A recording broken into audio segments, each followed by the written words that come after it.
Olá, amigas e amigos de Ideal Espírita.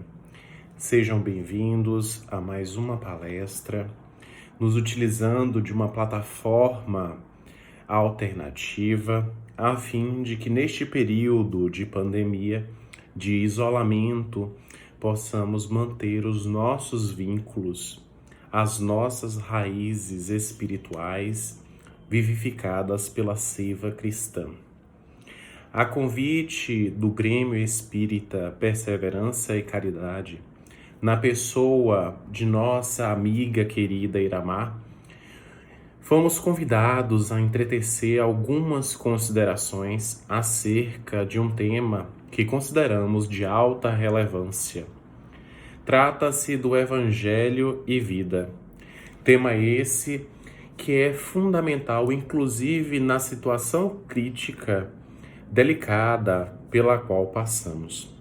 E por isso, este é um convite promissor que irá nos permitir, então, compreender um pouco mais da necessidade que nós, cristãos, trabalhadores da última hora, temos de nos desdobrar em torno do serviço na lavoura do bem.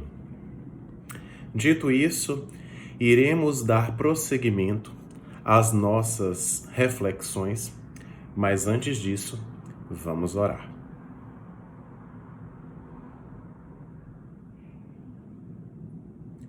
Amigo e Mestre Jesus, companheiro incondicional de nossas vidas, agradecemos esta oportunidade de que dispomos de utilizarmos a tecnologia de maneira positiva, a fim de estreitarmos os laços com os corações amigos que nos assistem.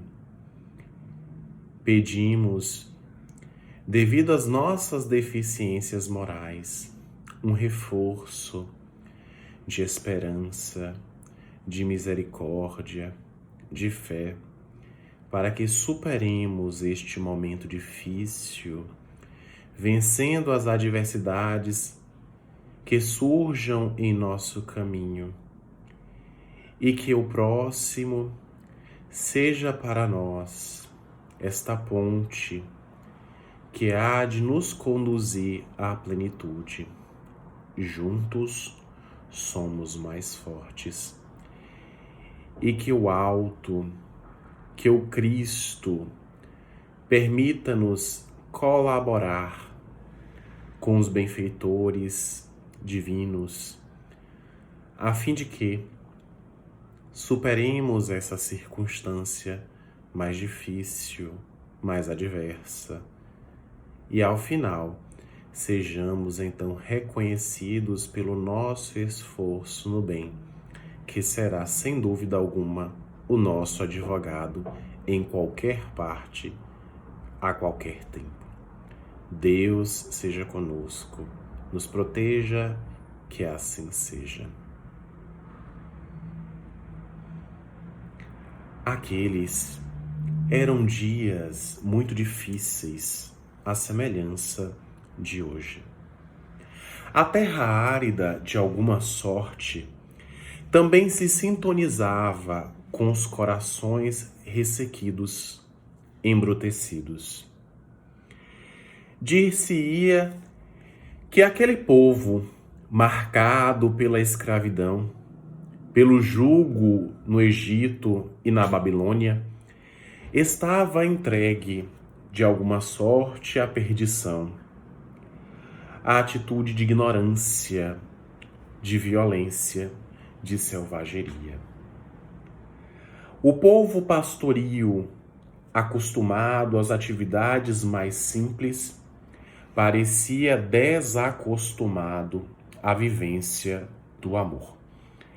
E então utilizava-se de mecanismos sórdidos para dar margem a espetáculos rudes, grosseiros mesmo. E por isso as palavras do Cristo não encontravam tanta repercussão, porque efetivamente pareciam insensíveis ao sofrimento, à dor do próximo.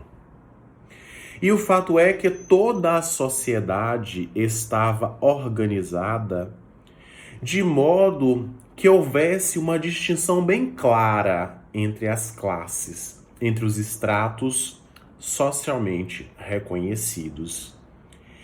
E no único dia do calendário, o dia da Páscoa, convencionara-se de que os ricos, os mais abastados, abririam as portas de seus lares para então receber aqueles estropiados, desventurados da sorte, indivíduos angustiados, os pobres, os deficientes.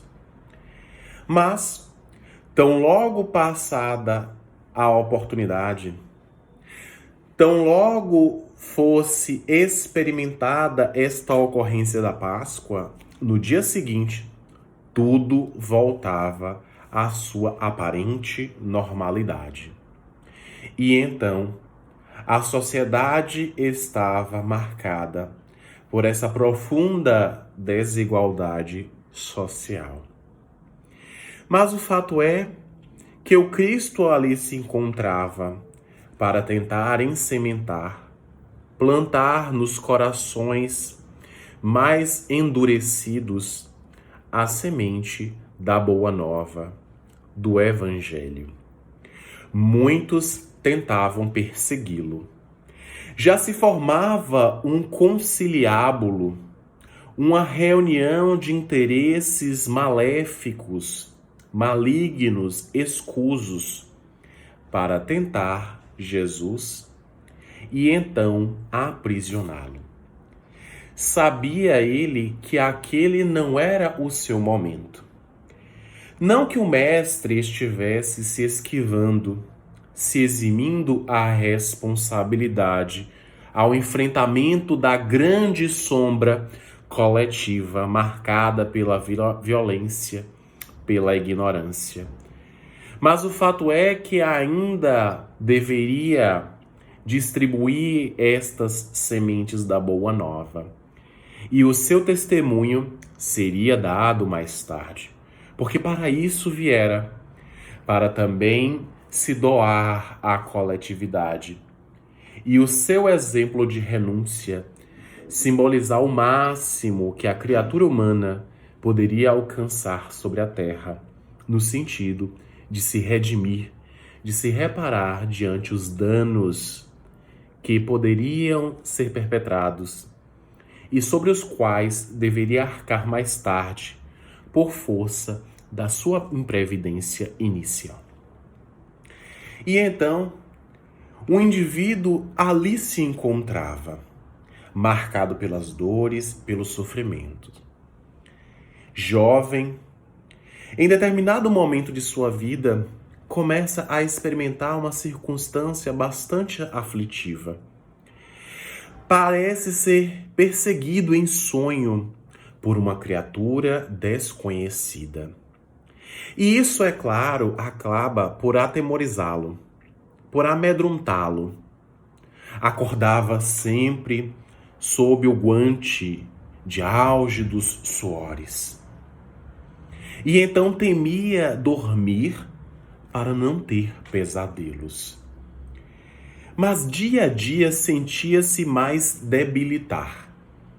Aos poucos, perdera a visão e mais tarde, a voz ficara estrangulada na garganta túrgida. Passaria então a ser conhecido como o endemoniado. Aquele a que fez referência Mateus, o evangelista, no seu capítulo 12, nos versículos de 22 a 37. Ocorre que, desfrutando da oportunidade do mestre, vê que ali estava a sua grande chance.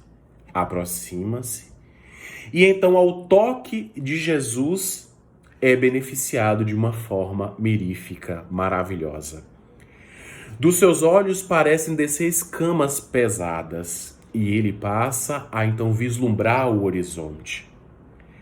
Passa também a ter a capacidade da oratória, da fala, mas não consegue sequer agradecer porque estava em completo êxtase.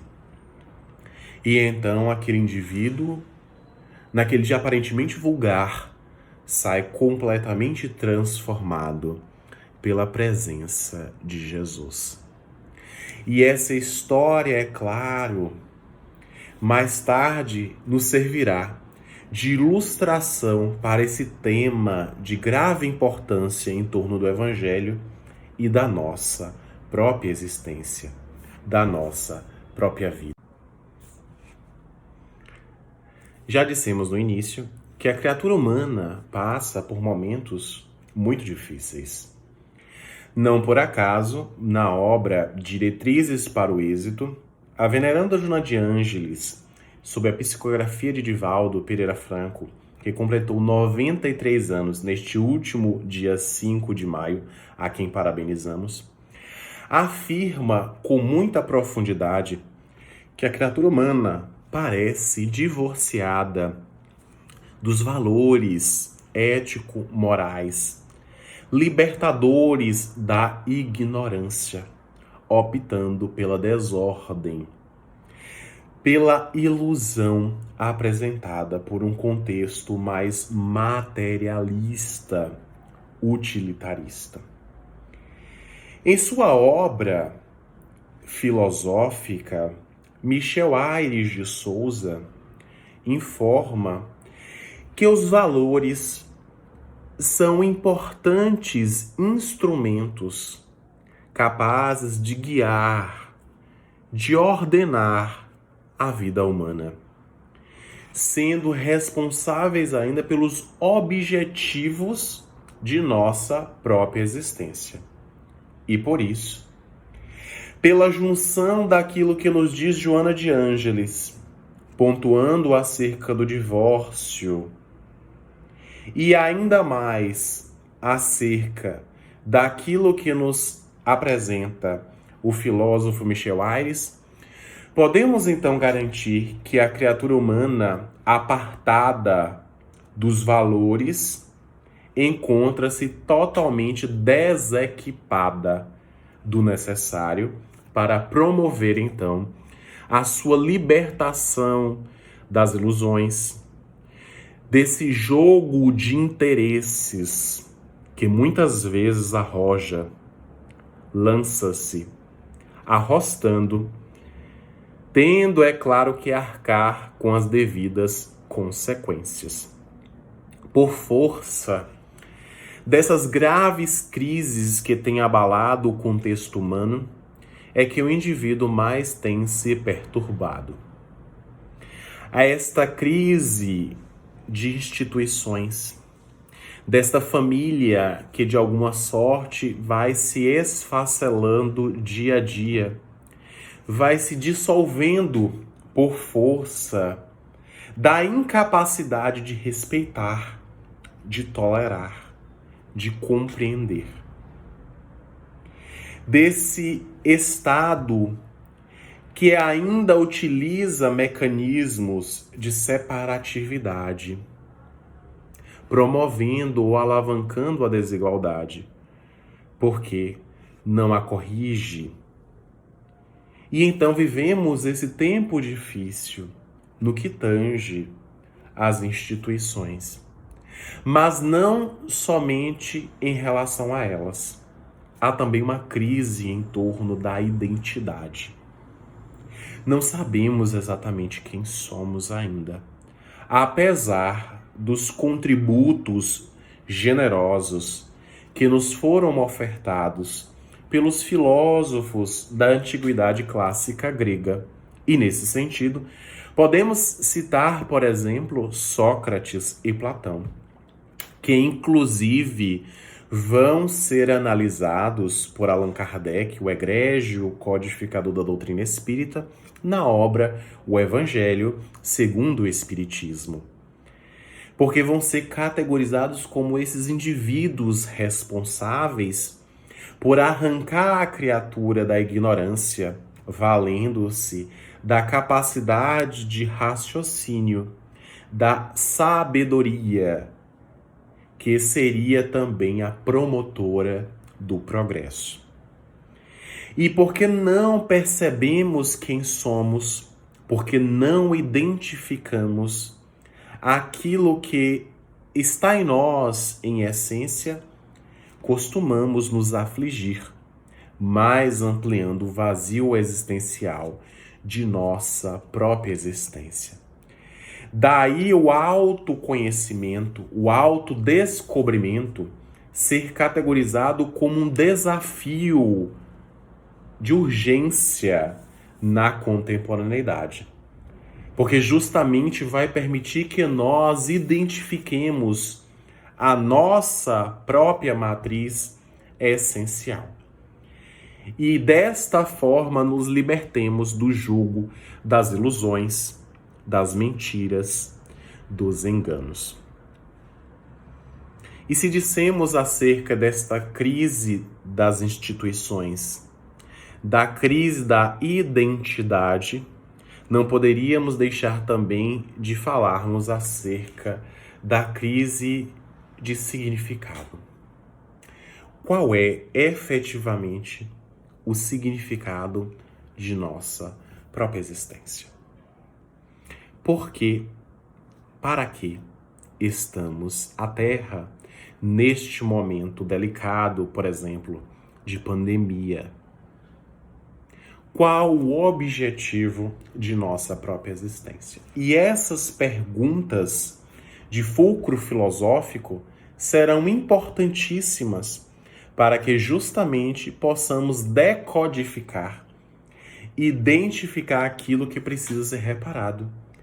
Os males que devem ser sanados oportunamente para que gozemos de uma vida mais plena, mais feliz. E isso, é claro, há de nos motivar, de nos elevar em espírito e verdade.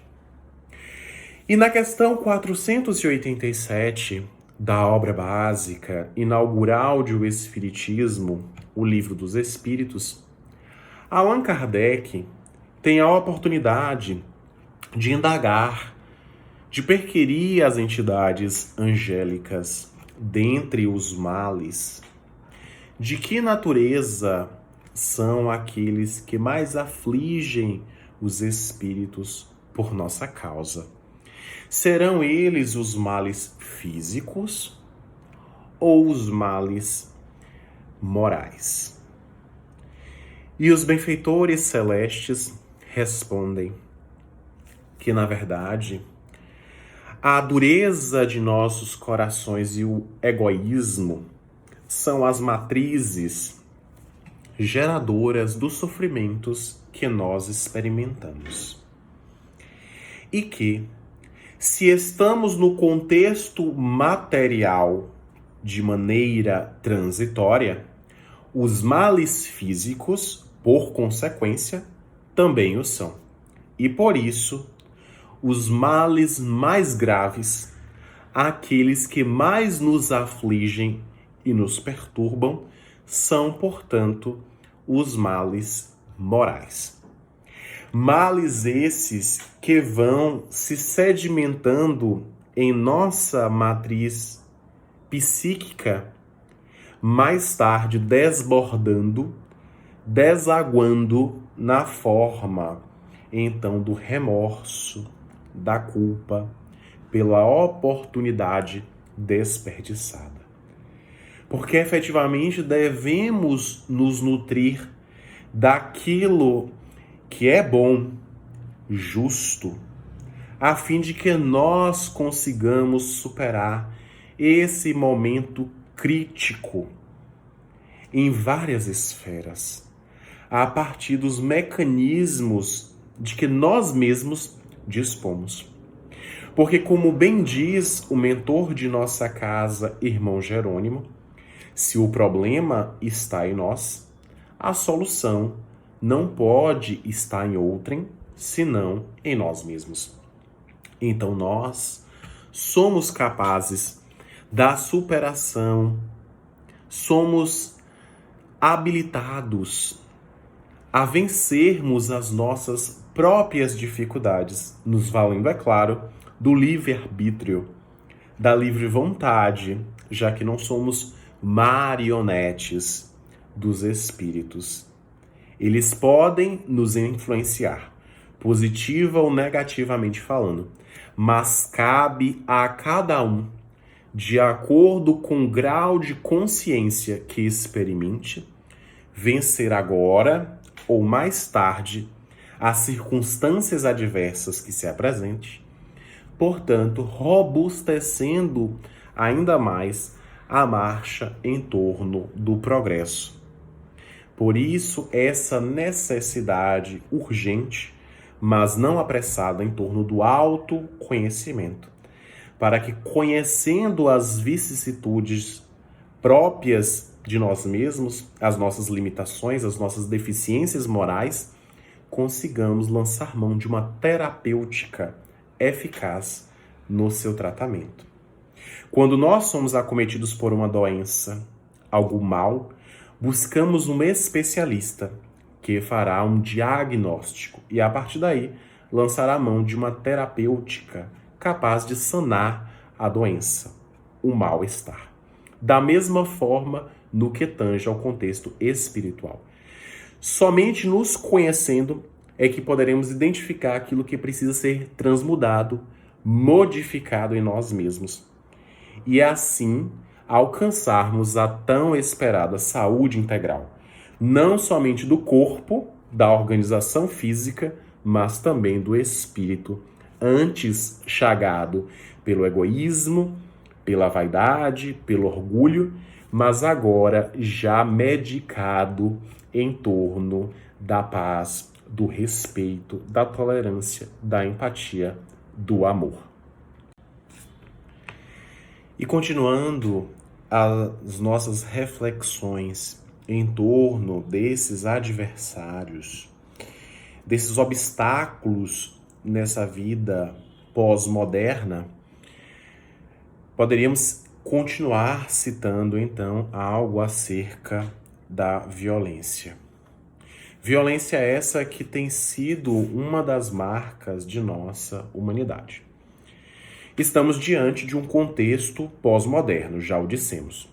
Pós-moderno porque vivemos há pouco o período conceituado como modernidade, mas pelo fato de não haver ainda características muito definidas, estamos de alguma sorte ainda atrelados a este período. E então fazemos essa referência à pós-modernidade.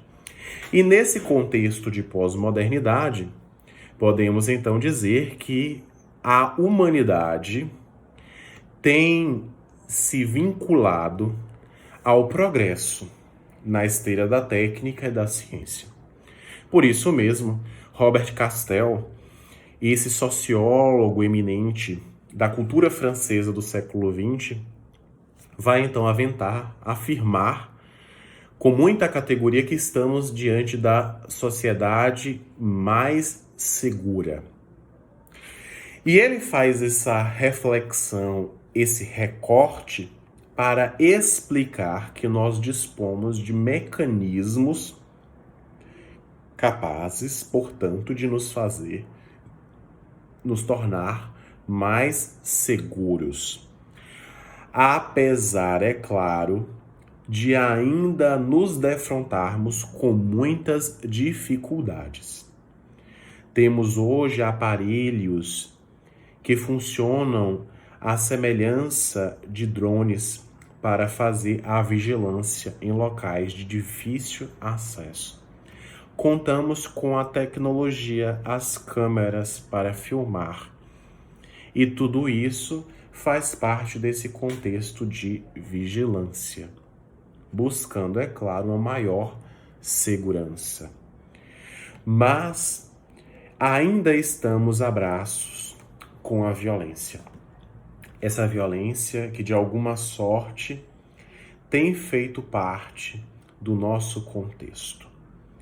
Durante grande período da humanidade, por exemplo, no período que se convencionou como a Idade Média, foram então endossadas, foram então legitimadas as disputas em torno da expansão do Império Católico sobre o mundo árabe.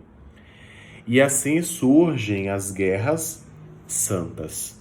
Guerras que, na verdade, resguardavam interesses escusos em torno da apropriação indébita de bens, aculturando povos por desrespeitar suas próprias crenças, a sua própria cultura. Podemos dizer ainda do período que se convencionou como o período da Inquisição, também durante essa faixa histórica, perseguindo os judeus. Mais tarde, a escravidão, que também fez parte do nosso contexto brasileiro. E todas essas questões violentas atestam a nossa condição ainda de inferioridade, a selvageria que em nós habita, por força dos nossos desregramentos, do nosso apaixonamento desgovernado. Não por acaso, em uma outra questão, ainda no Livro dos Espíritos, desta vez na consigna 742, Kardec vai continuar indagando os benfeitores e então fará esta consideração acerca das guerras a partir desta indagação. Que é que impele, motiva o homem às guerras? E os espíritos angélicos dirão que é a predominância da natureza animal sobre a natureza espiritual e o transbordamento das paixões. Porque, de fato, desequipados de valores éticos mais robustos, imaturos, pigmeus morais, costumamos nos utilizar da violência como forma de então sobrepormos a nossa opinião em detrimento das demais. O que mais atesta não uma condição de fortaleza, mas ao contrário, de covardia. Porque agindo desta forma, não atestamos inteligência, mas ao contrário, uma tremenda ignorância, uma tremenda violência, não só no seu aspecto físico, mas também algo que molesta a nossa própria consciência e que mais tarde requisitará de nós uma reparação, para que nós possamos nos realinhar diante da economia cósmica. E então estamos diante desse contexto de liquidez, tão bem pontuado por Zygmunt Bauman, filósofo e também sociólogo polonês, que então nos trouxe algum conhecimento acerca dessa sociedade que tem se erguido em torno desses interesses transitórios, passageiros, fugazes, deixando para trás um rastro de violência, de selvageria, derramando sangue sob a justificativa cristã para então endossar aquilo que trazemos em nosso mundo psíquico na forma da sombra, do desconhecido. O fato de nos valermos da violência, da selvageria, para alcançarmos, quem sabe, a segurança, faz parte de um grande contexto ilusório, porque a violência somente gera a violência. E Jesus veio então para superar este momento muito grave na história da humanidade, no que se refere, por exemplo, à lei de Talião, olho por olho, dente por dente.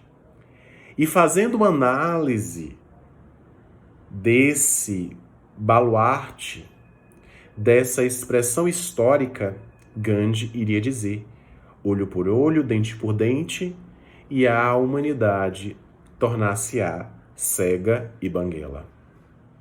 Jesus, compreendendo muito bem que aquele contexto violento deveria ceder espaço a uma vivência de paz íntima, e por isso dissera a seu turno que não viera destruir a lei, mas dar-lhe cumprimento no seu sentido mais amplo e excelso, sublime, quando então vai corporificar sobre a terra o amor divino. Aquilo que de mais precioso a criatura tem em si mesma. Esta que é a marca identitária da divindade em nós. É o nosso DNA divino. Não importa se já fomos ladrões, estupradores, corruptos, se ainda o somos. Mas quando nos dispomos a uma transformação efetiva, vamos nos sintonizar com essa centelha de Deus em nós. Vós sois deuses, disse-nos Jesus, mas estamos mais identificados com a sombra, com a violência, do que com a audácia, com a coragem de vencer a si mesmo, amando, sem contudo esperar qualquer tipo de retribuição ou reconhecimento, tal como nos dissera com bastante categoria Francisco de Assis na sua belíssima oração, quando nos convida a amar sem sermos, ou mesmo que não sejamos amados. Porque o importante é amar. O importante é alcançar a plenitude, esse grau máximo, vencendo as fronteiras do sofrimento, que muito tem afligido a história da humanidade, de todos nós. A esse respeito, na obra Plenitude, que é a terceira da série psicológica, a veneranda Joana de Ângeles vai então apresentar-nos um estudo muito profundo, identificando as matrizes do sofrimento e afirmando que certamente o sofrimento faz parte da vida, por ser mecanismo da natureza, através do qual o progresso intelecto-moral se expressa e se consolida.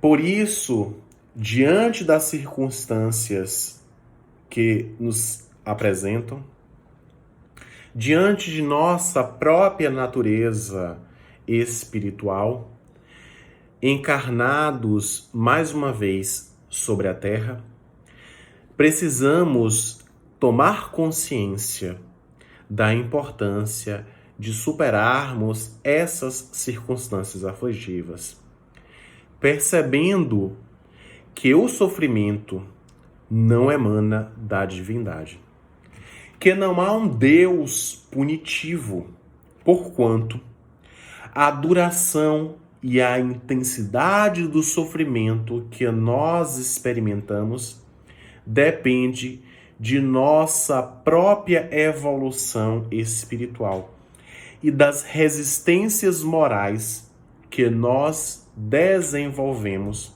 para superarmos as tentações, as paixões desgovernadas.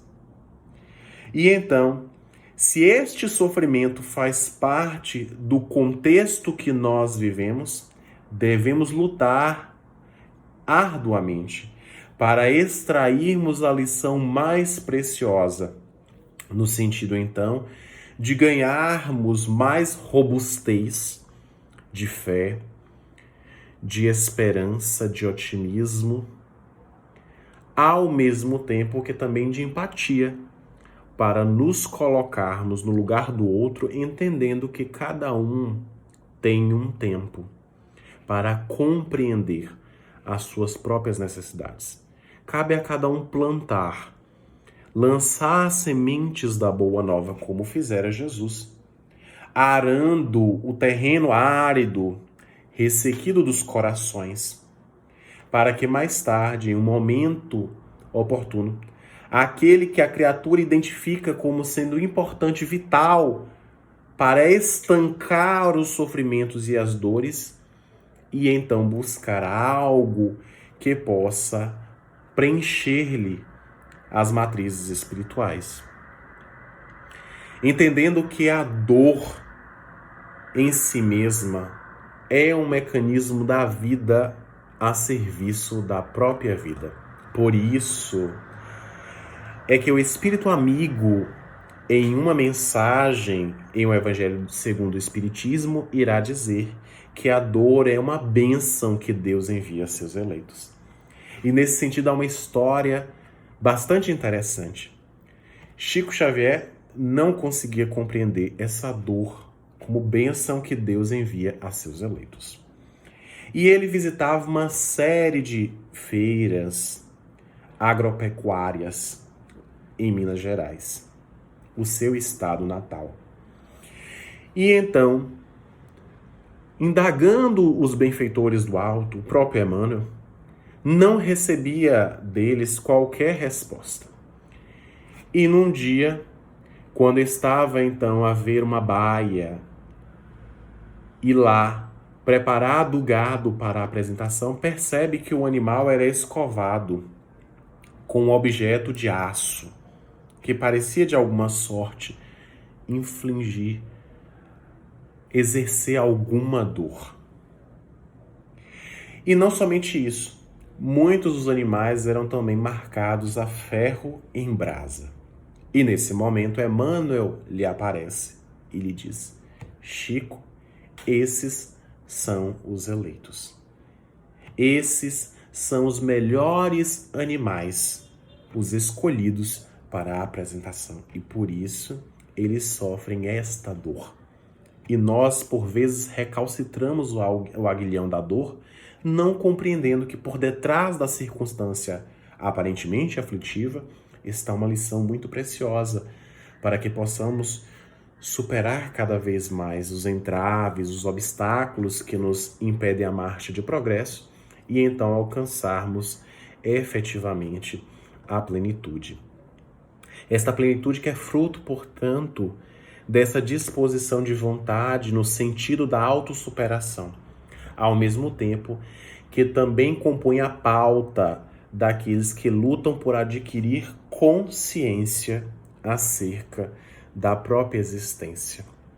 Por isso, na obra Palavras de Vida Eterna, o benfeitor Emmanuel nos afirma que enquanto não adquire consciência da própria responsabilidade, a criatura movimenta-se no mundo à feição de semi-racional, de quase racional, amontoando problemas sobre a própria cabeça. Entretanto, desperta para o ideal mais nobilitante, passa a então perceber e aceitar a cruz que lhe cabe em torno do próprio burilamento espiritual. Avançamos muito e já o dissemos na esteira da técnica e da ciência. Somos os animais mais avançados no que se refere ao conhecimento da zoologia, este ramo da biologia que analisa os animais. Mas todo este manancial de inteligência, de raciocínio, de progresso, não tem sido utilizado oportunamente por nós e muitas vezes agimos de maneira semi-racional, quase racional, ou até muitas vezes bestial, quando nos utilizamos de uma selvageria da violência, não aceitando ou nos conformando com uma realidade dolorosa, aflitiva, engessando as nossas possibilidades de avanço, de progresso. É preciso, então, despertar. Entender que todo o manancial divino encontra-se à nossa própria disposição e que cabe, portanto, a cada um avançar agora ou estacionar. Mais tarde, é claro, colhendo o fruto amargo ou doce de nossas próprias escolhas. Vivemos tempos difíceis, marcados pelas adversidades. Mas é claro, devemos ter a consciência de que esse tempo aflitivo não pode nos afligir. Devemos nos manter equilibrados, otimistas, para vencermos não somente o vírus do novo coronavírus, do Covid-19, mas também o vírus do pessimismo, da negatividade, para que ao invés de nos sintonizarmos com esta energia malsã, sejamos os mensageiros, os arautos modernos, os trabalhadores da última hora que lutam pela divulgação da boa nova fecunda, que nos libertando do jugo do sofrimento e das dores incompreensivas, faz com que nós também disseminemos esta mesma verdade que nos consola e nos estimula ao bem, à paz em toda parte. E o Cristo, é claro, está a nos amparar. Na qualidade de governador da terra, está a observar o próprio homem, fazendo com que ele perceba as suas deficiências, as suas debilidades. E, é claro, se dispondo a nos auxiliar, se nós, é claro, permitirmos. Devemos fazer, portanto, a nossa parte. Contribuirmos para que este momento clímax seja o demarcador, o divisor de águas de um novo homem, de uma nova mulher. Não somente no sentido daquilo que o mundo nos apresente.